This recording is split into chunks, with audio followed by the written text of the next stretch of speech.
Hello बच्चों, तो हमने तीसरा चैप्टर जिसका नाम था, हमने पढ़ा अभी वैद्युत रसायन को, तो उसको हमने पूरा कंप्लीट कर लिया है। यहाँ पे वहाँ पे एक न्यूमेरिकल बचा हुआ है कोल्लाउस लॉ पे। तो अब कॉलेज ओपन हो गए हैं 21 तारीख से, तो आप जब आएंगे तो एक आध न्यूमेरिकल है तो उसको हम कर लेंगे, ठीक है ना। बाकी देखिए जो ड्राई सेल्स था और इलेक्ट्रोलाइटिक सेल था वो आपके सिलेबस से निकाल दिया गया है। इस जो कोरोना महामारी है इसी के चलते आपको जो 30% रिडक्शन हुआ है ना सिलेबस में, तो उसी के चलते वो जो इलेक्ट्रोलाइटिक सेल था, ड्राई सेल था और मतलब काफ़ी चीज़ें ऐसी थी जो आपके सिलेबस से निकाल दी गई हैं विद्युत रासायनिक मतलब इलेक्ट्रो केमिस्ट्री से, ठीक है ना। तो आज हम यहाँ पे शुरू करने जा रहे हैं एक नया चैप्टर जिसका नाम है केमिकल काइनेटिक्स, ठीक है। इसको हिंदी में कहते हैं रासायनिक बलगतिकी। तो आपने देखिए पहला चैप्टर कंप्लीट कर लिया है सॉलिड स्टेट, जो आपको नोट्स के द्वारा प्रोवाइड किया गया था। दूसरा चैप्टर आपको सोल्यूशन कंप्लीट करा दिए हैं अशोक सर, और तीसरा चैप्टर मैंने आपको कंप्लीट करा दिया है इलेक्ट्रोकेमिस्ट्री। और हम चौथा चैप्टर पढ़ने जा रहे हैं, कौन सा? Chemical kinetics. तो मैं यहाँ पे लिख देता हूँ चैप्टर 4, ठीक है।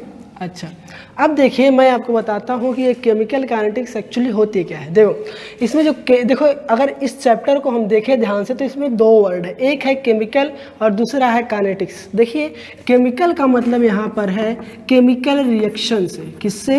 केमिकल रिएक्शन मतलब रासायनिक अभिक्रिया से, और काइनेटिक्स मतलब होता है मोशन। क्या होता है? मोशन, ठीक है ना। और देखो अगर हम मोशन की बात करें तो बेसिकली मोशन की यहाँ पे रेट से मतलब होता है, ठीक है, रेट या फिर स्पीड से, ठीक है। तो इसमें हम बेसिकली क्या पढ़ेंगे कि केमिकल जो हमारी केमिकल रिएक्शन चल रही है उसकी स्पीड क्या है, कितनी फास्ट चल रही है, कितनी स्लो चल रही है, उसकी होने के एक्चुअली रेट क्या है, ठीक है ना। तो देखो इसकी डेफिनेशन कैसे निकल के आती है। पहली बात तो ये हो गई कि फिजिकल केमिस्ट्री की वह ब्रांच जिसके अंतर्गत हम केमिकल रिएक्शन की रेट मतलब स्पीड की तथा देखो दूसरा बात इसमें आ रहा है फैक्टर अफेक्टिंग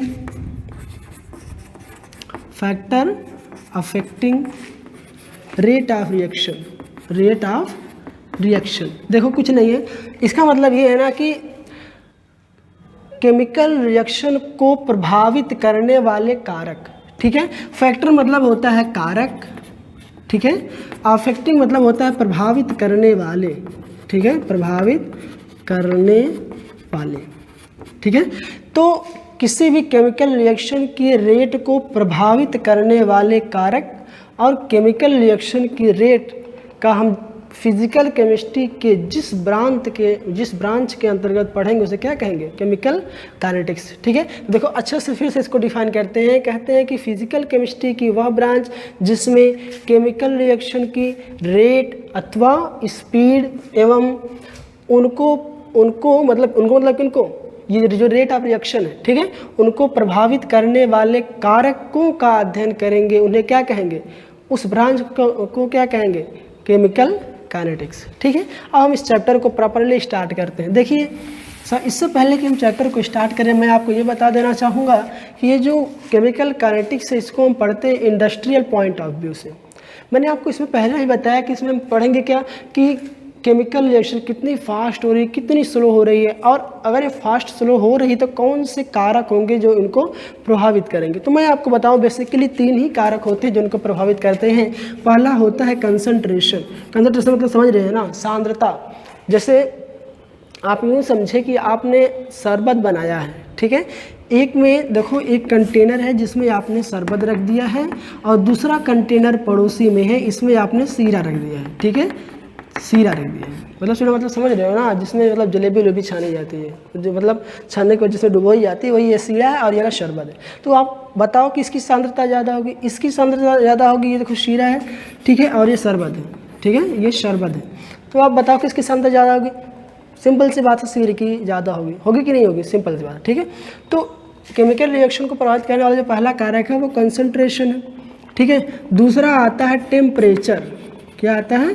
टेम्परेचर मतलब ताप होता है, आप जानते हैं। और जो तीसरा और इम्पॉर्टेंट टॉपिक आता है वो आता है कैटालिस्ट। कैटालिस्ट मतलब समझते हैं ना, कैटालिस्ट मतलब होता है उत्प्रेरक, मतलब जैसे अगर कोई रिएक्शन चल रही होती है, अगर आप उसमें उत्प्रेरक मिला देते हो तो जो रिएक्शन होती है ना बहुत फास्ट होने लगती है। कई बार ऐसा ही होता है, लेकिन कभी कभी ऐसा भी होता है कि जो रिएक्शन होती है अगर उसमें कैटालिस्ट मिला दिया जाए तो रिएक्शन स्लो भी हो जाती है।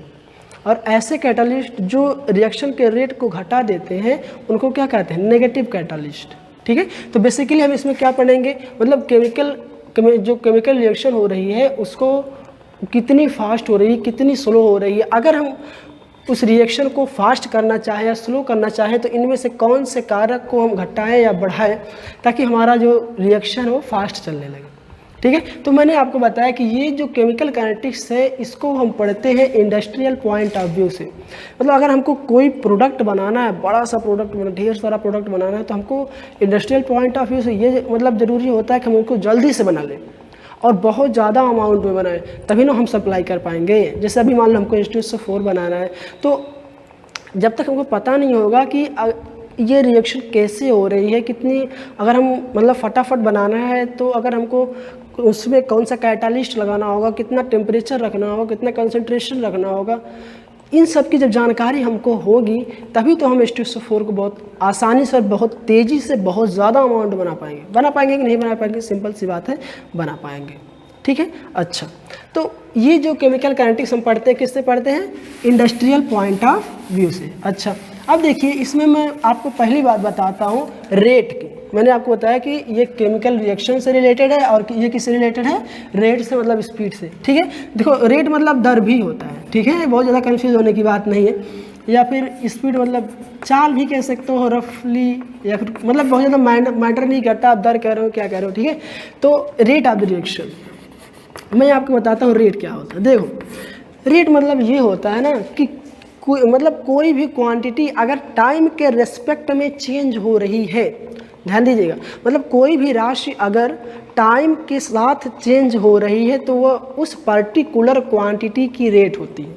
जिसे आप अभी कह लो, मतलब आप कहीं बाइक से जा रहे हो या फिर मान लो साइकिल से आप इस कॉलेज जा रहे हो या फिर बाइक से आप अपने कॉलेज जा रहे हो, तो आप पापा ने मान लो फ़ोन किया और पूछा बेटा आप इस समय किस स्पीड से जा रहे हो, तो आप क्या बताओगे, पापा हम कितने जा रहे हैं, हम जा रहे हैं 8 मीटर पर सेकेंड की स्पीड से।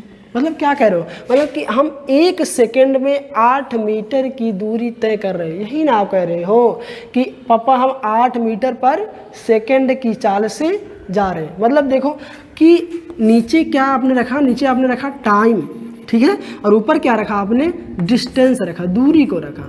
ठीक है ना, तो ये देखो क्या हो गई, दर हो गई, चाल हो गई। ठीक है, देखो फिर से मैं बता रहा हूँ कि किसी भी यूनिट में किसी भी राशि के कार्य मतलब अगर चेंज हम टाइम के रिस्पेक्ट में करें तो इसको हम इस राशि की दर कहते हैं। ठीक है ना, देखो अब इसमें ये जो ऊपर वाली राशि होती है ये भी चेंज होती है, तो इसमें हम चेंज निकालते हैं और इसमें टाइम को भी हम इसमें भी चेंज निकालते हैं। भैया ये क्या बोला, ये आपने क्या कह दिया सर, ये चेंज क्या होता है, देखो बहुत सी सिंपल है, कुछ नहीं है। देखो जिसे मान लो आपने मान लीजिए आपका ये घर है और ये आपका कॉलेज है। ठीक है ना, आपके घर से कॉलेज की दूरी मान लीजिए कुल मिला के है 100 मीटर। ठीक है, मान लेते हैं भैया, ठीक है ना। अच्छा, अभी आप बाइक से आए थे यहाँ तक, मान लीजिए 20 मीटर तक आए थे।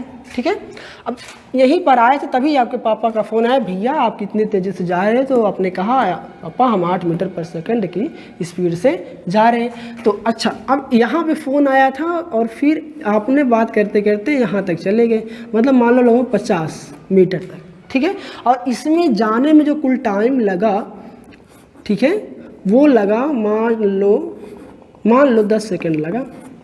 ठीक है, इतना लगा, तो आप यही ना कहोगे कि ये मतलब इतनी जितनी हमने दूरी तय की है इतना, और इतने में जो टाइम लगा है इसको इतना, मतलब आप पूरी दूरी को तो नहीं ले रहे हो ना, आप इतना ही दूरी ले रहे हो ना, और इतनी टाइम ले रहे हो जितना यहाँ से यहाँ तक जाने में लगा है। मतलब change in quantity with respect to time is called क्या, दर या फिर रेट। ठीक है, अब देखो अगर हम क्योंकि अब हम केमिस्ट्री में बात कर रहे हैं, फिजिक्स में तो बात कर नहीं रहे भैया, तो देखो केमिस्ट्री में क्या होता है, इसमें हम केमिकल रिएक्शन जो चल रही होती है उसमें कंसंट्रेशन के टर्म में बात करते हैं या फिर प्रेशर के टर्म में बात करते हैं। अगर हमारा जो रिएक्टेंट है, देखो मैं आपको बताऊँ, कोई रिएक्शन हो रही होती है तो उसमें बेसिकली 3 पार्ट होते हैं। पहला क्या होता है, रिएक्टेंट होता है। क्या होता है, रिएक्टेंट होता है, और ये बनाता है प्रोडक्ट, ठीक है ना, क्या बनाता है, प्रोडक्ट। अच्छा, अभी इस रिएक्टेंट पर जो स्पीसीज आके अटैक करती है उसको कहते हैं रीएजेंट, रीएजेंट, ठीक है। बेसिकली ये जो रिएक्टेंट है यही चेंज होता है प्रोडक्ट में, लेकिन इसमें थोड़ी बहुत मात्रा किसकी होती है, रिएजेंट की होती है। अच्छा, एक चीज़ इसमें और आती है कैटालिस्ट, ठीक है, किसी किसी रिएक्शन में होती है। और बेसिकली जब हम बायोकेमिस्ट्री पढ़ेंगे तो उसमें लगभग हर रिएक्शन में कैटालिस्ट होगा ही होगा, और जिसे एंजाइम कहेंगे, ठीक है, उसे बायोकैटालिस्ट कहेंगे। अच्छा, तो देखो जब कोई रिएक्टेंट प्रोडक्ट में चेंज होता है तो इसमें बेसिकली क्या होता है, अगर ये रिएक्टेंट और प्रोडक्ट हमारा एक्वस कंडीशन में है, कहने का तात्पर्य ये है कि वो पानी में घुला हुआ है, तो उस कंडीशन में हम सांद्रता को लेते हैं, मतलब चेंज इन कंसंट्रेशन, सांद्रता में अंतर लेंगे, ठीक है, विद रिस्पेक्ट टू टाइम। और अगर हमारा रिएक्टेंट और प्रोडक्ट दोनों ही गैसियस स्टेट में है तो उस कंडीशन में हम प्रेशर को देखेंगे, ना कि सांद्रता को। कि आपने मोलरिटी में पढ़ा होगा कि भैया जब हम मतलब गैस के केस में निकालते हैं तो उस कंडीशन में क्या देखते हैं, उस कंडीशन में हम प्रेशर देखते हैं, ना कि सांद्रता को देखते हैं, ठीक है। तो मैं यहाँ पे लिख दिया करता हूँ कि अगर हमारा जो मीडियम है वो एक्वस है, ठीक है, मतलब जलीय है, तो उस कंडीशन में हम चेंज इन कंसंट्रेशन देखेंगे, ठीक है।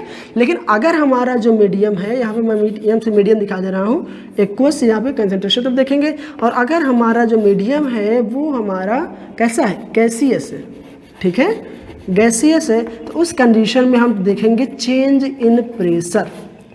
आई बात समझ में। अच्छा देखो, अब आगे देखो, अब बात ये करते हैं अब चेंज भैया क्या होता है, ये क्या बला हुई। देखो चेंज मतलब कुछ नहीं होता, मतलब देखो अगर आप 2 टाइम पे ले रहे हो ना, मान लो ये रिएक्शन चल रही, शुरुआती अवस्था में मान लो कि जब मतलब रिएक्शन शुरू नहीं हुई थी, तो मान लो अगर इसकी जो मोलरिटी थी वो 10 थी, ठीक है, और तो प्रोडक्ट कुछ नहीं बना था, तो ये 0 था, ठीक है। अब मान लो 10 सेकेंड बाद, 20 सेकेंड बाद जब भी हम मेजर कर रहे हैं तो उस कंडीशन में प्रोडक्ट हमारा कुछ ना कुछ बनेगा, बनेगा कि नहीं बनेगा, सिंपल सी बात है, बनेगा ही। तो मान लेते हैं कि हम यहाँ पे 4 मोलर बना ले रहे हैं प्रोडक्ट को, तो ये कितना बचेगा, देखो 10 मोल कंज्यूम हो गया है, मतलब 10 मोल से 4 मोल प्रोडक्ट बन गया, तो ये कितना बचेगा, 6 मोल, ठीक है। अब मैं कहूँ कि चेंज इन कंसंट्रेशन कितना होगा, तो आप क्या करोगे, मतलब कि यहाँ पे सिंपल आप कर दोगे कि ये भैया आएगा 4, ठीक है, यही करोगे ना। और इसकी बात करोगे तो क्या ये आएगा, ये भी 4 ही आएगा, ठीक है। तो चेंज इन कंसंट्रेशन, ठीक है, यही होता है। और ये है क्या, चेंज इन प्रेशर। तो बेसिकली क्या होता है, change in concentration, concentration in the final state में यहाँ पे लिख देगा, तो देखो मतलब फाइनल स्टेट में, final concentration in final state minus concentration in initial state, ठीक है, इनिशियल स्टेट, ठीक है। देखो ये जो मतलब एकदम लास्ट में जब हम रिएक्शन मेजर कर रहे हैं तब की कंसंट्रेशन है, और ये तब की है जब हमने शुरू किया था मेजर करना तब की है, ठीक है। और दूसरा चेंज इन प्रेशर क्या होता है, देखो मतलब फाइनल, मैं यहाँ पे सिंपली लिख देता हूँ, PF मतलब फाइनल का प्रेशर जो होगा, और माइनस PI मतलब शुरुआती में जो प्रेशर होगा, ठीक है। अच्छा, अब देखो ये तो हमने बात कर लिया कि चेंज क्या होता है, ठीक है। अब हम बात करते हैं रेट की। अब रेट अगर आपको निकालना है तो आपको कुछ नहीं करना है, यही जो आपने निकाला है ना, ये इसका बटे आप कर दोगे चेंज इन टाइम, ठीक है, क्या कर दोगे, चेंज इन टाइम, यही हो गया रेट, कुछ नहीं, खत्म। क्या देखो, फाइनल स्टेट माइनस मतलब final concentration in final state minus concentration in initial state upon change in time. और अगर इसके रिस्पेक्ट में बात करोगे तो यहाँ पे डेल्टा टी लिख दो, ठीक है, मतलब कंसंट्रेशन ऑफ फाइनल, ये प्रेशर फाइनल स्टेट का और माइनस प्रेशर इनिशियल स्टेट का अपॉन चेंज इन टाइम। तो यही होता है रेट ऑफ द रिएक्शन, ठीक है। क्या होता है, यही होता है रेट ऑफ द रिएक्शन, यही है हमारी अभिक्रिया की दर, ठीक है। अभी इस पे हम फिर से लौटे, कुछ चीज़ें छूट गई है, उसको हम फिर से कवर कर लेते हैं। देखो कि मैं आपको ये बताना था, वो छूट गया था कि जो एक्चुअली रिएक्शन होती है वो बेसिकली 3 टाइप की होती है। रिएक्शन कितनी टाइप की होती है? तो देखो यहाँ पे लिख रहा हूँ मैं, रिएक्शन जो होती है हमारी बेसिकली 3 टाइप की होती है। पहले जो रिएक्शन होती है वो बहुत ही फास्ट होती है, वेरी फास्ट रिएक्शन।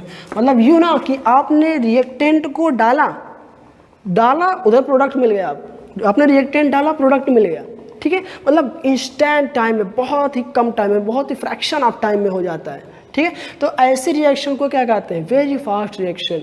अब देखो इसके एग्जाम्पल की अगर हम बात करें तो एग्जाम्पल में इसके आते हैं आयनिक रिएक्शन। आयनिक रिएक्शन मतलब समझ रहे हो ना कि ऐसी रिएक्शन जिसमें C पॉजिटिव कैसे मॉलिक्यूल पार्टिसिपेट, मतलब कैसा स्पीसीज पार्टिसिपेट करे, आयन। तो ऐसी रिएक्शन जिसमें सिर्फ आयन ही पार्टिसिपेट करे, आयन ही रिएक्टेंट हो, आयन ही प्रोडक्ट हो, ऐसी रिएक्शन को हम क्या कहते हैं? आयनिक रिएक्शन, ठीक है। ये जो आयनिक रिएक्शन होती है ना, बहुत ही फटाक से होती है। देखो क्यों ऐसा होता है, जैसे मान लो मैं एक एग्जांपल ले रहा हूँ, NaCl प्लस AgNO3। अभी जब ये रिएक्शन होगी तो बनाएगा AgCl का प्रेसिपिटेट, मतलब देखो प्रेसिपिटेट मतलब होता है अवक्षेप। ये जो रिएक्शन जो होगी ना, ये इसके साथ रिएक्शन करके AgCl बनाएगा और सफ़ेद अवक्षेप के रूप में रिएक्शन मीडियम में जो मतलब जो भी आपका पॉट होगा वो नीचे बैठ जाएगा, तो उसको क्या कहते हैं? प्रेसिपिटेट, अवक्षेप कहते हैं हिंदी में। और क्या बनाएगा? यह NaNO3। देखो एक्चुअली इस रिएक्शन में हो क्या रहा है, देखो मैं आपको समझाता हूँ कि जैसे NaCl और AgNO3 को आपने लिया, ठीक है, सिंपल, और आपने एक कंटेनर लिया जिसमें आपको ये रिएक्शन करानी है, ठीक है। ये देखो आपने बाहर से डाला, इसमें ये देखो पूरा वाटर है, ठीक है, और इसमें आपने डाला NaCl, ठीक है, NaCl। अब हम जानते हैं कि इसको हम जब इसमें डालेंगे तुरंत टूट जाएगा। कैसे टूटेगा? देखो Na प्लस में टूटेगा और किस में टूटेगा? Cl माइनस में, फटाक से टूट जाएगा, ठीक है। और Ag, अब इसी में हमको क्योंकि इसी के साथ रिएक्शन इसके करानी है तो इसमें हम और क्या डालेंगे? AgNO3 को, ठीक है। AgNO3 को डालेंगे तो ये क्या करेंगे? ये भी फटाक से टूट जाएगा। कैसे टूटेगा? देखो Ag प्लस में और प्लस NO3 माइनस में, टूट जाएगा, तो फटाक से टूटेगा। अब देखो, अब इसी मीडियम में Na प्लस भी प्रेजेंट है, Cl माइनस भी प्रेजेंट है, Ag प्लस भी प्रेजेंट है, NO3 भी प्रेजेंट है। एक्चुअली देखो इनके बीच में कोई भी बॉन्डिंग नहीं है। कोई भी बॉन्ड इनके बीच में आपको दिख रहा है क्या? नहीं दिख रहा है। ये स्ट्रांग इलेक्ट्रोलाइट की यही तो खासियत होती है भैया। ये आप इनको जो ही डालो वाटर में फटाक से टूट जाते हैं। इनके लिए अल्फा की वैल्यू कितनी होती है? 1 होती है, 100%। मतलब डालो फटाक से टूट गए, ख़त्म। अब देखो एक्चुअली होता क्या है, ये इनके और इनके बीच में सिर्फ क्या है? इलेक्ट्रोस्टैटिक फोर्स ऑफ अट्रैक्शन ही तो होता है। अभी देखो क्या होगा कि ये वाला Na इस वाले NO3 के साथ मतलब इलेक्ट्रोस्टैटिक फोर्स बना लेगा। That is ionic bond, nothing, खत्म। ये Na प्लस NO3 के साथ इलेक्ट्रोस्टैटिक फोर्स क्रिएट कर लेगा। अब ये कह देंगे कि भैया हमारा बन गया NaNO3, खत्म, बस इतना है। और ये जो Ag है वो Cl के साथ इलेक्ट्रोस्टैटिक फोर्स बना लेगा, मतलब उसके साथ सिर्फ विद्युत वाहक बल से जुड़ जाएगा। इतना ही होता। अब आप सोचो इतना होने में कितना टाइम लगेगा। हमने जो ही NaCl और AgNO3 को वाटर में डाला या तुरंत ही ब्रेकअप इसका हो गया, फटाफट टूट गया। NaCl पर टूट गया Na प्लस और Cl माइनस में, और AgNO3 टूट गया किस में? Ag प्लस और NO3 माइनस में, ठीक। तो अब देखो इसमें क्या हुआ, ये इसमें सिर्फ थोड़ी सी दूरी थी। अब इस दूरी को मिटाने के लिए इसमें क्या हुआ? Electrostatic force of attraction create हो गया और कह दिया कि हमारा जो नई स्पीसीज है वो बन के तैयार हो गई, ठीक है। तो इस तरह की रिएक्शन जो होती है बहुत फास्ट होती है। एग्जाम्पल के तौर पर मैंने आपको बताया आयनिक रिएक्शन। अभी आप सोचो, क्या इंडस्ट्रियल पॉइंट ऑफ व्यू से इसको पढ़ना ज़रूरी है क्या? क्या हम अगर हमको AgNO3 अगर हमको बनाना है AgCl, तो क्या हम वहाँ पर करेंगे भैया अगर ये फैक्टर लगाओ तो ये और फास्ट होगी, कंसंट्रेशन चेंज करो और भी इलेक्ट्रोलाइट डालो, उसमें AgNO3 की अमाउंट डालो और फास्ट होगी, टेम्परेचर चेंज करो, क्या इसकी ज़रूरत है? नहीं। क्यों? क्योंकि ऑलरेडी ये बहुत फास्ट हो रही है। तो अगर इतनी फास्ट हो रही है तो इसकी मतलब स्टडी हम जनरली केमिकल काइनेटिक्स में नहीं करते। तो देखो पहली जो हमारी रिएक्शन होती है वेरी फास्ट रिएक्शन, इसको हम केमिकल काइनेटिक्स में नहीं पढ़ेंगे, ठीक है। अच्छा एक बात तो ये हो गई। अब देखो दूसरी बात हम पढ़ेंगे, दूसरी टाइप की रिएक्शन पढ़ेंगे। दूसरी टाइप की रिएक्शन क्या होती है? Very slow reaction. क्या? वेरी स्लो रिएक्शन, ठीक है। एक तो ये हो गई, एक ये। अभी देखो कुछ रिएक्शन ऐसी होती है ना जो कई साल लग जाते हैं जिनको कंप्लीट होने में, मतलब महीनों लग जाते हैं, साल लग जाते हैं, 4 साल 6 साल लग जाते हैं। अभी आप कहोगे सर ये आप क्या बात कर रहे हैं, ये तो मजाक कर रहे हो आप। भैया मैं मजाक नहीं कर रहा हूँ, मैं सीरियसली बात कर रहा हूँ। देखो जैसे आपने देखा होगा कि आपके घर में मान लो एक बाइक है, ठीक है ना, आपने भैया ठीक ठाक खरीद के उसको लाया और उसको खड़ा कर दिया, ठीक। मान लो ये बाइक है, ये कवर है भैया ऊपर से, ठीक है।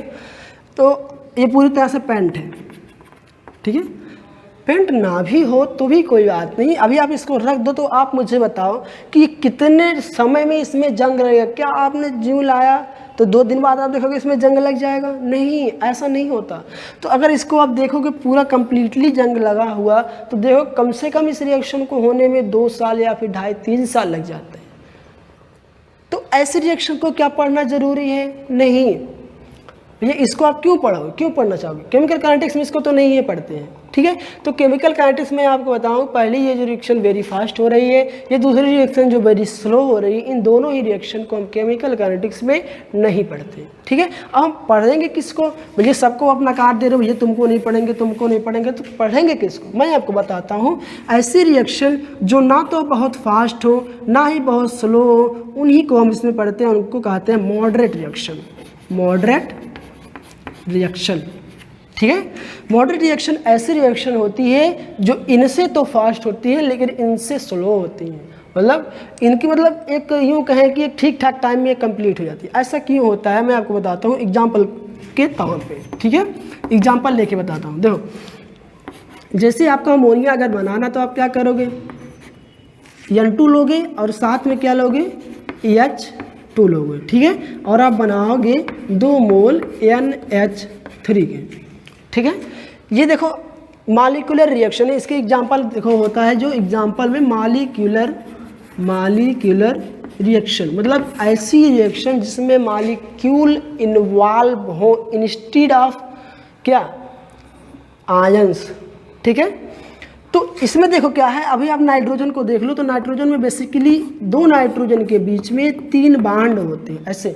अब इन 3 बांड को आप तोड़ोगे, फिर आपको मैं बताऊं कि हाइड्रोजन ऐसे सिंगल बांड से जुड़ा होता है, फिर 3 हाइड्रोजन मॉलिक्यूल भी आप देख रहे हो, फिर इसमें 3 बांड तोड़ोगे, इसमें 3 बांड तोड़ोगे, फिर इसको जोड़ के आप बनाओगे ऐसे अमोनिया बनाओगे, ऐसे अमोनिया देखो बनाओगे आप ऐसे, तो वही 2 बनाओगे, ठीक है। तो इसमें इसके कंपैरिजन में थोड़ा सा ज़्यादा टाइम लग रहा है, लेकिन इसकी अगर हम तुलना इस रिएक्शन से करें तो इससे ये रिएक्शन फास्ट हो रही है। ये बहुत जल्दी रिएक्शन कंप्लीट हो जाती है इन कंपैरिजन टू दिस, मतलब ये बहुत जल्दी कंप्लीट होती है, लेकिन इतनी भी जल्दी नहीं कंप्लीट होती जितनी की जल्दी ये कंप्लीट होती है, ठीक है ना। तो केमिकल काइनेटिक्स में हम बेसिकली इन्हीं रिएक्शन के ऊपर बात करने वाले हैं, इनको क्या कहेंगे? मॉडरेट रिएक्शन, ठीक है ना। देखो मॉडरेट रिएक्शन का एग्जांपल में क्या होता है? मॉलिक्यूलर रिएक्शन होता है, मतलब ऐसी रिएक्शन जिसमें मॉलिक्यूल पार्टिसिपेट करें उन्हें क्या कहते हैं? Molecular reaction. जैसे एग्जांपल के तौर पे ये अमोनिया हमको बनाना है, जिसके लिए हमको क्या लेना पड़ेगा? ये नाइट्रोजन लेना पड़ेगा और हाइड्रोजन लेना पड़ेगा, दोनों ही लेना पड़ेगा और दोनों मिलकर क्या बनाएंगे? अमोनिया, ठीक है। अच्छा अब हम इसके आगे चलते हैं, जहाँ पे हमने छोड़ा था फिर वहीं पे चलते हैं। मैं आपको बता रहा था कि एक्चुअली रेट क्या होता है, तो वहाँ पे हमने देखा कि चेंज इन कंसंट्रेशन या फिर change in pressure with respect to time is called rate of the reaction. देखो मैं यहाँ पे फिर से लिख दिया करता हूँ कि रेट क्या होता है। रेट क्या होता है? कहते हैं कि चेंज इन कंसंट्रेशन, मतलब कंसंट्रेशन में अंतर जो आ रहा है। कोई रिएक्शन चल रही थी, देखो मैं फिर से दिखा रहा हूँ, मान लो कोई एक रिएक्शन चल रही है ए और मान लो ये बना रहा है बी, ठीक है। अगर मान लो शुरुआती अवस्था में ये 10 मोल था और ये 0 मोल था, ठीक है ना। और अगर ये देखो टाइम का, ये टाइम 0 पे था, ठीक है। और ये देखो कब था कि अगर टाइम मान लो t इक्वल टू कुछ भी हो गया, मान लो t मान हो गया, ठीक है। तो इस कंडीशन में हमने मान लिया कि ये 2 मोल बन गया। अब अगर ये 2 मोल बन गया तो ये कितना बचेगा, 8 मोल। ठीक है, तो क्या करेंगे हम, अगर यहाँ पे हमको निकालना है रेट को, तो इसको इससे घटा देंगे और जो चेंज आएगा देखो क्या आएगा, मतलब आएगा 8। देखो इसको इससे घटाएंगे, सॉरी, ठीक है, देखो नहीं ऐसे घटाएंगे, देखो क्या होगा, फाइनल क्या है यहाँ पे 8। अगर इसके रिस्पेक्ट में बात कर रहे हैं तो 8 माइनस 10, तो मान लो टाइम कितना ले रहा है, टी। ये देखो टी ये फाइनल वाला है माइनस 0, तो फाइनली क्या आएगा, -2/3। ये होगा इसका रेट ऑफ द रिएक्शन। ठीक है, यही होता, कुछ नहीं होता, सिंपल ऐसे। ठीक है, अभी मैं इसको डीप में ले चलूँगा आपको, आप थोड़ा थोड़ा समझ गो, धीरे धीरे समझो। देखो तो क्या होगा, रेट इज इक्वल टू क्या हो, change in concentration upon change in time. ठीक है, इसी को कहते हैं रेट ऑफ द रिएक्शन। ठीक है, अच्छा अब हम फिर से एग्जांपल से देखते हैं, बहुत अच्छा सा बहुत प्यारा सा एग्जांपल लेते हैं कि मान लो हमारा ए चेंज हो रहा है बी में। अब मान लेते हैं हमारा टाइम जब 0 था, जब हमारी रिएक्शन शुरू नहीं हुई थी, तो इसका जो कंसंट्रेशन था वो A0 था। मान लेते हैं, मानने के लिए कि इसका कंसंट्रेशन कितना था, A0 था। अच्छा उस कंडीशन में क्या इसकी कंसंट्रेशन 0 रही होगी, क्यों, क्योंकि भैया उस समय रिएक्शन शुरू ही नहीं हुई थी, तो प्रोडक्ट कहाँ से बनेगा। तो ये जो कंडीशन है इसकी पूरी की पूरी, मतलब जितना लिए है अभी पूरा का पूरा है। अच्छा अभी मान लेते हैं कि हमारा जो टाइम था वो मान लेते टी बराबर हो गया, कुछ समय 10-20 सेकंड, 30 सेकंड, 2 दिन 4 दिन, मतलब जितना भी रिएक्शन में हम लेना चाहते हैं। ठीक है, तो टी समय बाद मान लेते हैं कि हमारा ये जो प्रोडक्ट था वो एक्स बन गया। ठीक है, एक्स बन गया। अगर ये एक्स बन गया तो बताओ ये कितना बचेगा। मैंने अभी बताया कि अगर ये 10 था, ये इसमें यहाँ पे पहले 0 था, अगर ये फिर 2 मोल बन गया तो ये कितना बचेगा, 8 मोल बचेगा। मतलब that mean a minus x. आई बात समझ में, मतलब देखो ये फाइनल बचे, ये ए इसका फाइनल है, ये इनिशियल है, इसका फाइनल, ये इनिशियल। ठीक है, अच्छा अब देखो अगर इसके लिए हमको रेट ऑफ द रिएक्शन बताना होगा तो क्या बताएंगे। देखो पहले हम बात करते हैं इसके रिस्पेक्ट में। ठीक है, बात करते हैं कि ये कितनी तेजी से डिसइंटीग्रेट हो रहा है, कितनी तेजी से ये टूट रहा है। ठीक है, तो पहली बात हम करेंगे कि रेट ऑफ डिसइंटीग्रेशन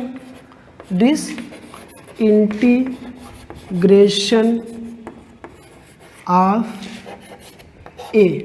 ठीक है, मतलब इसका मतलब ये है कि ये कितनी तेजी से टूट रहा है। ठीक है, तो उसके लिए हम क्या लिखेंगे, क्या लिखेंगे बताओ, कि ये मतलब फाइनल वाला अपॉन मतलब माइनस इनिशियल वाला और रिस्पेक्ट टू टाइम क्या होगा। देखो मतलब ये फाइनल क्या है हमारा, A0 माइनस एक्स, यही ना, और माइनस में है A0 अपॉन टी माइनस 0। आई बात समझ में। ठीक है, तो इसके लिए देखो ये कट गया, बचेगा क्या, माइनस एक्स अपॉन टी। यही है इसका रेट ऑफ डिसइंटीग्रेशन। इतनी फास्ट से ये टूट रहा है, इतनी फास्ट से। अच्छा अब देखो दूसरा होता है कि कितनी तेजी से बन रहा है। ठीक है, तो इसको कहेंगे rate of formation of B. ठीक है, मतलब कितनी तेजी से ये बी मतलब प्रोडक्ट कितनी तेजी से बन रहा है। तो इसके लिए हम क्या कहेंगे, देखो कहेंगे concentration in final state minus concentration in initial state, यही कहेंगे ना। तो फाइनल स्टेट में कितना है, एक्स है, और शुरुआती में कितना था, 0 था, यही ना। अच्छा अब देखो अपन क्या करोगे, आप टाइम करोगे, फाइनल कंडीशन में जो हमारी जो टाइम थी वो टी है कि नहीं है, यहाँ पे क्या करोगे, टी करोगे। और देखो यहाँ पे जो टाइम था शुरुआती में क्या था, 0, आपने 0 रख दिया। फाइनली क्या आएगा यहाँ पे, एक्स अपॉन टी। ठीक है, तो ये इसका रेट ऑफ फॉर्मेशन है और ये इसका क्या है, रेट ऑफ डिसइंटीग्रेशन है। ठीक है, मतलब ये इतनी तेज़ी से टूट रहा है और ये इतनी तेज़ी से बन रहा है। आप देखो कहीं ना कहीं दोनों बराबर है, बराबर है कि नहीं है। सिर्फ यहाँ पे क्या है, माइनस का चिन्ह है, और यह जो चिन्ह है यह सिर्फ इतना बताता है कि ये भैया जो हमारा ए है वो टूट रहा है, मतलब घट रहा है। और वहाँ पे पॉजिटिव साइन नहीं है तो कोई बात नहीं, हम लगा दिए करते हैं, कोई है हो ना हो कोई अंतर नहीं पड़ता, ठीक है। तो पॉजिटिव साइन ये इंडिकेट करता है कि वो फॉर्म हो रहा है, मतलब वो बन रहा है, ठीक है ना, आ रही ना बात समझ में। तो ये होता है, ये हो गया rate of formation of B, जो आ गया +x/t, और ये क्या होगा rate of disintegration of A, जो कि आया क्या -x/t, ठीक है। अच्छा, अब हम आगे चलते हैं।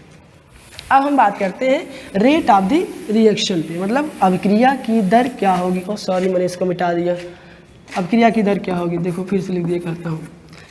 टाइम इज इक्वल टू 0 था, ये a0 था, ये 0 था, time is equal to t हो गया, ये क्या हो गया 0 - x हो गया, और ये सॉरी यहाँ पे x यहाँ पे ये, ठीक है। अच्छा, अब हम बात करते हैं रेट ऑफ द रिएक्शन की, ठीक है, रेट ऑफ रिएक्शन, या फिर इसको आप कह सकते हैं अभिक्रिया की दर, ठीक है। तो मैं आपको बताऊं कि कहते हैं कि इसके कंसंट्रेशन में चेंज अथवा इसके कंसंट्रेशन में change with respect to time को कहते हैं रेट ऑफ द रिएक्शन, मतलब अभिक्रिया की दर, ठीक है। तो आप इसका कंसंट्रेशन ले लो, कह रहे हैं, मतलब परिभाषा यही कह रही है कि भैया आप इसका कंसंट्रेशन ले लो या फिर इसका कंसंट्रेशन ले लो, दोनों चाहे जिसका आप ले सकते हो, दोनों की ही आप ले सकते हो। उनमें क्या निकालो, आप अंतर निकालो, या फिर इसका अंतर निकालो या फिर इसका अंतर निकालो, और उसको टाइम से डिवाइड कर दो, ठीक है, तो हमारा रेट मिल जाएगा, ठीक है। भैया इनकी बात मान लेते हैं। इन्होंने क्या कहा कि कंसंट्रेशन मतलब चेंज को देखो डेल्टा से डिनोट करते हैं या फिर टी से डिनोट करते हैं, कोई अंतर नहीं, आप मतलब डी ही लगा लो या फिर डेल्टा लगा, कोई अंतर नहीं है, ठीक है। तो कंसंट्रेशन ऑफ ए, ठीक, अपॉन डी टी, यही तो हो गया रेट ऑफ द रिएक्शन, ठीक है।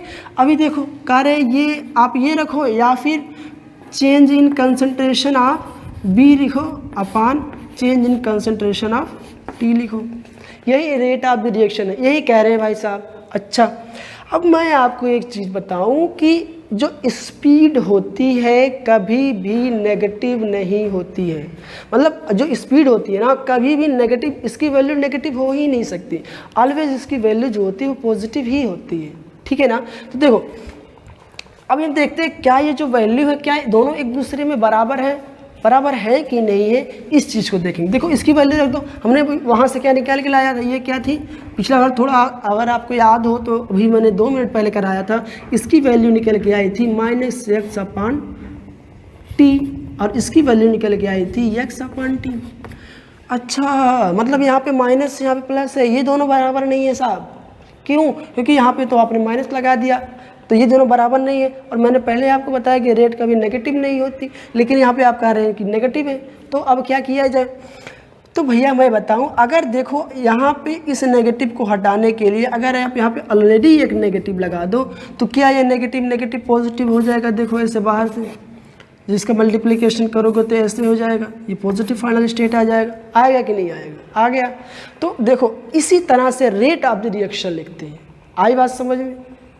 अच्छा, मतलब कैसे, अगर हम रिएक्टेंट के लिए लिख रहे हैं तो डी मतलब माइनस में आगे लगाएंगे, फिर D concentration of A upon D concentration of T, और इसके बराबर क्या लिखेंगे, D concentration of A D concentration of T, ठीक है। देखो डी, बहुत लोग कंफ्यूज हो जाते हैं डी और डेल्टा को लेके, तो मैं फिर से कह रहा हूँ भैया ये कुछ नहीं है, डी और डेल्टा दोनों लगभग एक ही चीज़ होती है। तो जो डी है सिर्फ इतना रिप्रेजेंट करता है कि कंसंट्रेशन में चेंज कितना आया है या फिर प्रेशर में चेंज कितना आया है अगर गैसियस स्टेट है तो, ठीक है।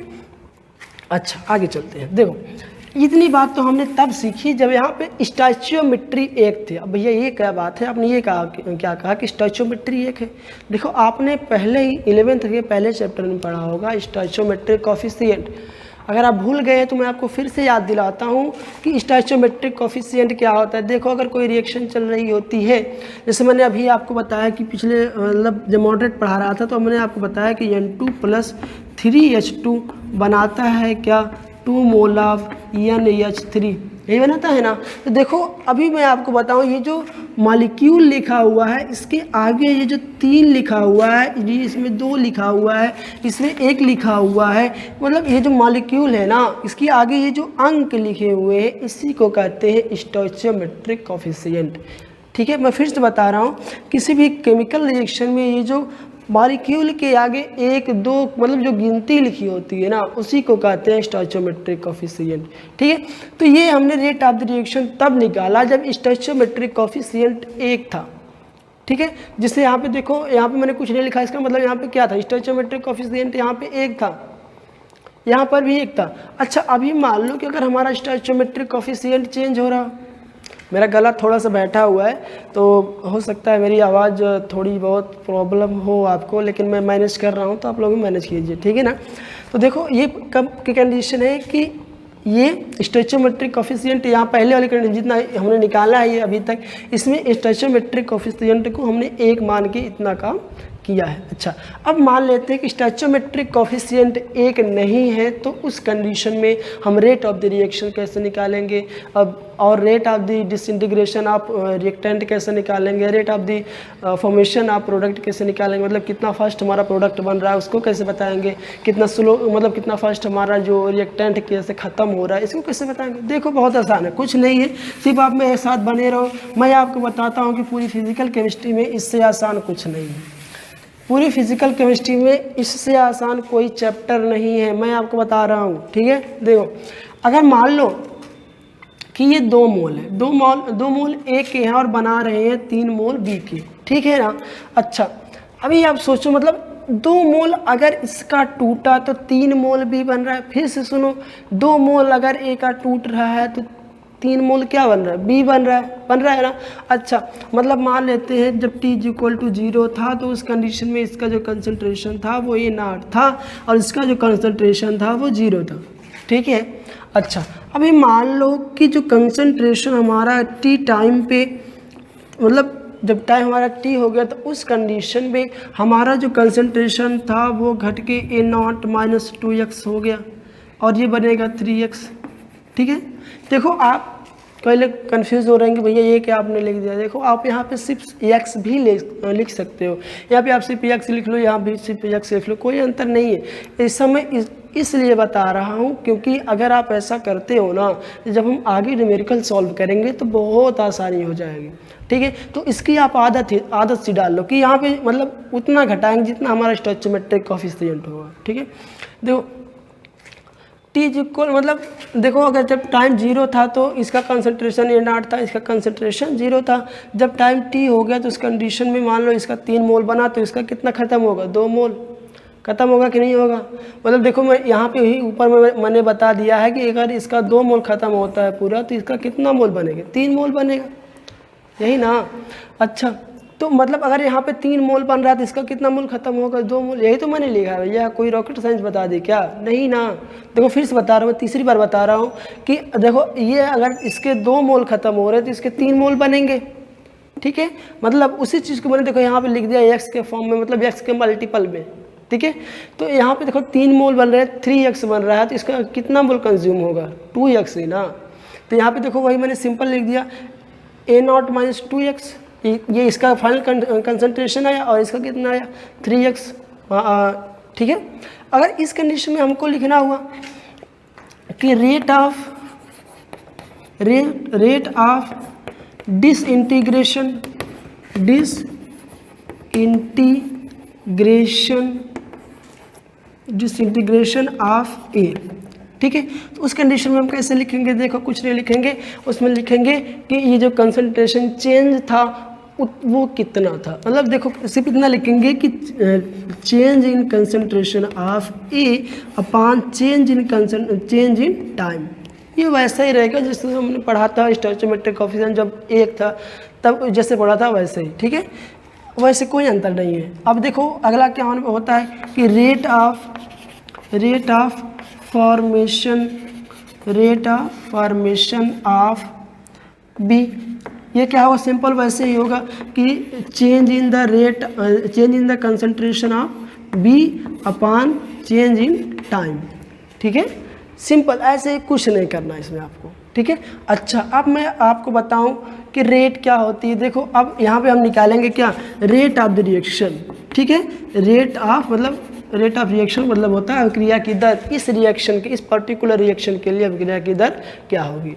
ठीक है, अच्छा देखो इसका मतलब ये है कि क्या आप ऐसा सोच सकते हो कि ये जितनी तेज़ी से बन रहा है, ये जितनी तेज़ी से डिसइंटीग्रेट हो रहा है, कहीं उससे ज़्यादा तेज़ी से ये बन रहा है? मतलब अगर इसका अगर ये 2 गुना है तो ये कितना होगा? 3 गुना होगा। नहीं समझ में आ रहा है? देखो कोई बात नहीं, देखो पहले तो आप इतना कर लो कि कह दो कि भैया जितनी तेज़ी से ये ख़त्म हो रहा है, जितनी तेज़ी से ये ख़त्म हो रहा है, उतनी तेज़ी से ये बन रहा है। ठीक है, क्या पीछे तो आप दिखा दो, मतलब change in concentration of A upon concentration change in concentration of T is equal to होगा किसके? Change in concentration of B upon change in concentration of T. ठीक है, अच्छा अभी देखो इसका कंसंट्रेशन में चेंज कितना आएगा, देखो कितना आएगा, देखो देखो देखो क्या आएगा। इसका फाइनल कंसंट्रेशन कितना है? ये इसका फाइनल कंसंट्रेशन है ए का। ठीक है, आप लिख दो ए नॉट माइनस 2x। ठीक है, माइनस इनिशियल कितना था? ए नॉट। ठीक है, अपान टाइम में चेंज कितना आया है? देखो फाइनल कितना है? टी टाइम है, शुरुआत में कितना था? टाइम 0 था कि नहीं था? इतनी बात समझ में आई। अच्छा आगे देखो, अब क्या हमको समझना है, ये देखो ए नॉट ने ए नॉट को मारा, मारा कि नहीं मारा? मारा। अच्छा अब देखो इसके बराबर इधर क्या है? Change in concentration of B upon change in concentration of T. तो देखो इसका फाइनल कंसंट्रेशन कितना था? 3x था, 3x। ठीक है, इनिशियल कितना था? 0 था। देखो यहाँ पे 3x है, यहाँ पे 0 है। आई बात समझ में? अब नीचे देखो क्या है, ये देखो फाइनल टाइम है t। देखो हम t लिख दें, यहाँ पे शुरुआत में कितना था? 0 था, तो यहाँ पे माइनस हम कर देंगे 0 से। ठीक है, अब देखो अगर हम इस इक्वेशन को फाइनली लिखें तो कितना आएगा? Minus 2x upon T is equal to 3x upon T. क्या दोनों बराबर हैं? क्या दोनों बराबर हैं? अगर बराबर नहीं है तो क्या हमारी जो रेट ऑफ द रिएक्शन होगी बराबर है? नहीं, तो ये इक्वेशन गलत है। मतलब कहने का मतलब ये जो हम इक्वेशन लिखे हैं यहाँ ऊपर, रेट ऑफ द रिएक्शन का change in concentration of A upon time is equal to change in concentration of B upon time, ये जो हमने इक्वेशन लिख रखा है वो गलत है। कैसे गलत है? क्योंकि यहाँ पे हम देख रहे हैं कि भैया दोनों बराबर होना चाहिए था, लेकिन दोनों बराबर नहीं आया। अच्छा, ये आप सोच रहे हैं कि नेगेटिव वाला, भैया मैंने आपको बताया था कि ये रिएक्शन की रेट कभी नेगेटिव नहीं होती है, तो अगर इस नेगेटिव को आपको पॉजिटिव करना तो आपने यहाँ पे नेगेटिव कर लो। ठीक है, अब देखो जो यहाँ पे नेगेटिव आप रखते जाओगे तो फाइनली पॉजिटिव हो जाएगा। ठीक है, एक प्रॉब्लम तो सॉल्व हो गई। अच्छा अभी देखो अगर इन दोनों को आपको बराबर करना है तो यहाँ पे आप देखो नीचे 2 से गुणा कर दो, और यहाँ अगर नीचे आप 3 से गुणा कर दो तो देखो ये 2 इस 2 को काट देगा और ये 3 इस 3 को काट देगा, और फाइनल इक्वेशन हमारा बन के आ जाएगा x upon T is equal to x upon T. आई बात की नहीं समझ में? देखो बहुत आसान है। ये हमारा फाइनल इक्वेशन आया था जो बराबर नहीं था, फिर हमने क्या किया कि ऊपर जो था उतने से नीचे गुणा कर दिया, और यहाँ पे जो ऊपर था उसके नीचे इतने से गुणा कर दिया। ठीक है भैया, अब दोनों इक्वेशन बराबर होगी। मतलब दोनों इक्वेशन को बराबर करने के लिए हमने क्या किया कि ऊपर जो ये जो कोफिशिएंट था, स्टोइचोमेट्रिक कोफिशिएंट था, उसी से हमने नीचे गुणा कर दिया, भाग कर दिया। किया कि नहीं किया? इसमें देखो क्या था कि ऊपर जो स्टोइचोमेट्रिक कोफिशिएंट था उसी से हमने नीचे भाग कर दिया। इसका मतलब ये कि अगर इसमें हम नीचे 2 से गुणा कर दे और इसमें हम नीचे अगर 3 से गुणा कर दे तो ये हमारी रेट ऑफ द रिएक्शन बहुत सही आ जाएगी। भैया इसका मतलब ये है कि मतलब दोनों बराबर हो जाएंगे। अगर दोनों बराबर हो जाएंगे तो हमारा जो इक्वेशन है वो सही हो जाएगा। देखो ये हमारा आ गया फाइनल इक्वेशन। ठीक है, मतलब रेट ऑफ द रिएक्शन अगर स्टोइचोमेट्रिक कोफिशिएंट दिया हो तो उस कंडीशन में क्या करते हैं, change in concentration upon change in time लिख लेते हैं, और नीचे ही लिख लेते हैं जो हमारा स्टोइचोमेट्रिक कोफिशिएंट होता है। इसके कंडीशन में अगर इसको हम रिएक्टेंट के लिए लिख रहे हैं तो ऊपर हम नेगेटिव लगा देते हैं, अगर हम प्रोडक्ट के लिए लिख रहे हैं तो क्या करते हैं, यहाँ पे पॉजिटिव लगाते हैं। क्यों? क्योंकि भैया रेट नेगेटिव नहीं होती है। तो यहाँ इसको जो हमने सॉल्व किया देखा तो फाइनली नेगेटिव आ रही थी, तो इस नेगेटिव को ख़त्म करने के लिए हमने यहाँ पे क्या लगाया था, नेगेटिव लगाया था। कई लोग ऐसा भी कह देते हैं कि भैया ये ख़त्म हो रहा है इसलिए यहाँ पे नेगेटिव लगा देते हैं, और यहाँ पे ये बन रहा है इसलिए यहाँ पे पॉजिटिव लगा देते हैं। ठीक है, तो ये भी काफ़ी हद तक सही है। ठीक है, अच्छा ये तो हो गया 2 और 3 को मान के हमने कर लिया। तो क्यों अगर इसका एक जनरल फॉर्म से अगर हम जनरल फॉर्म लेके चले, क्योंकि हर रिएक्शन के लिए 2 और 3 तो होगा नहीं, किसी किसी रिएक्शन के लिए यहाँ पे 8 हो सकता है, 5 हो सकता है, मतलब उल्टी भी कुछ हो सकती है, यहाँ 3 हो जाए, यहाँ 2 हो जाए, मतलब कुछ भी कोई भी मतलब नंबर यहाँ पे पॉसिबल है। ऐसा तो है नहीं भैया ये जो रिएक्शन है सिर्फ 2 और 3 पे यही रहेगा, ऐसा तो होना नहीं है। तो मान लेते हैं कि हमारी कोई रिएक्शन है जो कुछ इस तरह से दी हुई है। देखो मैं बताता हूँ आपको, जो इस तरह से मान लो जो हमारी रिएक्शन है वो ऐसे कर लेते हैं, X A plus Y B, ठीक है, बना रही है ये देखो N C plus M D कर लो, ठीक है, ऐसे कर लो, कोई दिक्कत नहीं है इसमें। सिर्फ क्या हुआ, वहाँ पे सिर्फ 2 था, यहाँ पे 4 हो गया, मतलब 2 रिएक्टेंट हो गए, 2 प्रोडक्ट हो गए। ऐसी भी रिएक्शन आपको मिल सकती है, ऐसी भी रिएक्शन मिल सकती है जिसमें सिर्फ ये ना हो, सिर्फ एक ही यही हो। ऐसी भी रिएक्शन मिल सकती है जिसमें सिर्फ ये हो और वहाँ उधर 2 प्रोडक्ट मिल जाए, या फिर 2 से ज़्यादा भी मिल सकते हैं। हो सकता है कि नहीं हो सकता, ये सारी पॉसिबिलिटी है। तो मैंने उन सारी पॉसिबिलिटी को अपने ध्यान में रखते हुए ऐसा कि क्वेश्चन लिख दिया, ठीक है। अच्छा, अगर इसके लिए भैया हमको रेट ऑफ द रिएक्शन लिखना हुआ तो क्या करेंगे हम, रेट ऑफ द रिएक्शन अगर इसके लिए हमें लिखना हुआ तो क्या होगा, सेम उसी तरह से लिखेंगे। जितने भी रिएक्टेंट वाले पद हैं सब में नेगेटिव लगाएंगे, और नीचे जो ये जो कोफिशिएंट है हमारा, मतलब स्टोइचोमेट्रिक कोफिशिएंट, उसको हम नीचे से क्या कर देंगे, नीचे से भाग कर देंगे, ठीक है। तो इसके लिए देखो हमारा रेट ऑफ रिएक्शन क्या होगा, मतलब चेंज इन कंसंट्रेशन ऑफ ए, ये होगा नेगेटिव में, अपान यक्स, देखो यार स्टोइचोमेट्रिक कोफिशिएंट था तो हमने यहाँ पे नीचे लिख दिया यक्स, चेंज इन टाइम, ठीक है। ये किसके बराबर होगा, ये होगा change in concentration of B upon, देखो चेंज इन टाइम, मतलब dt लिख सकते हैं, ठीक है ना। अच्छा, अब स्टोइचोमेट्रिक कोफिशिएंट को नीचे से भाग कर देंगे, ये बराबर किसके होगा, इस यहाँ पे ये प्लस में आएगा, क्या आएगा change in concentration of C upon change in time, और नीचे आप गुणा कर देंगे किससे, स्टोइचोमेट्रिक कोफिशिएंट से। और क्या करेंगे, देखिए यहाँ पे क्या करेंगे आप, change in concentration of D, क्या change in concentration of D upon change in time, नीचे किससे गुणा कर देंगे आप, स्टोइचोमेट्रिक कोफिशिएंट एम से, ठीक है। देखो क्या है, जितने भी रिएक्टेंट वाले पद थे सबने आपने नेगेटिव लगा रखा है, देखो यहाँ पे भी नेगेटिव है, यहाँ पे भी नेगेटिव है। जितने भी प्रोडक्ट वाले टर्म थे सब में आपने पॉजिटिव लगा रखा है। क्यों लगा रखा है, क्योंकि भैया जो हमारी रेट होती है वो कभी नेगेटिव नहीं होती, ठीक है। अच्छा, एक चीज़ हमने और सीखा क्या कि अगर स्टोइचोमेट्रिक कोफिशिएंट दिया हुआ है तो हम रेट निकालते समय उसको नीचे से गुणा कर भाग कर लेंगे, इसमें भी वही है, इसमें भी वही है, इसमें भी।